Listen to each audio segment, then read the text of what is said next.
શું ટ્રીટમેન્ટ કરી સર?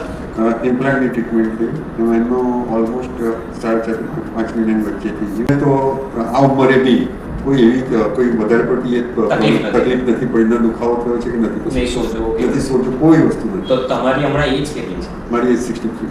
તો આ ઉંમરે દાંતની જરૂરિયાત તમારા હિસાબે કેટલી? મારા હિસાબે એટલા માટે છે મને કે દાંત હોય તો ચાવીને સારું ને સારા સ્વાદથી કહી શકાય. બરાબર છે. પણ ઇમ્પ્લાન્ટ તો કોસ્ટલી વસ્તુ છે, તો લોકોનું એવું છે કે પૈસા ના ખર્ચાય. નહીં, કોસ્ટલી વસ્તુ સર એમાં શું છે કે બહુ સીધી વાત છે કે ઉંમર થાય પછી પાચન શક્તિ થોડી નબળી થતી હોય. Yes sir. હવે દાંત નહીં હોય તો આપણે ખાઈ તો શકીએ છીએ પણ એના ચાવી ના શકીએ. એટલા માટે દાંત જરૂરી છે. અને છે ને આપણે એટલું વિચારી ન શકતા કે આ ઇમ્પ્લાન્ટ ટેકનોલોજી આટલી ઇઝી છે. બરાબર છે. તો તમે કેટલા ઇમ્પ્લાન્ટ્સ કરાવ્યા છે? 10 ઇમ્પ્લાન્ટ. 10 ઇમ્પ્લાન્ટ. તો એ વસ્તુ કરાવાય કે ના કરાવે? શ્યોર કરાવે. Without fear. આમાં કોઈ ફિયર રાખવાની જરૂર નથી. એ બધો ફિયર આપણા ડોક્ટરને આપી દેવાનો.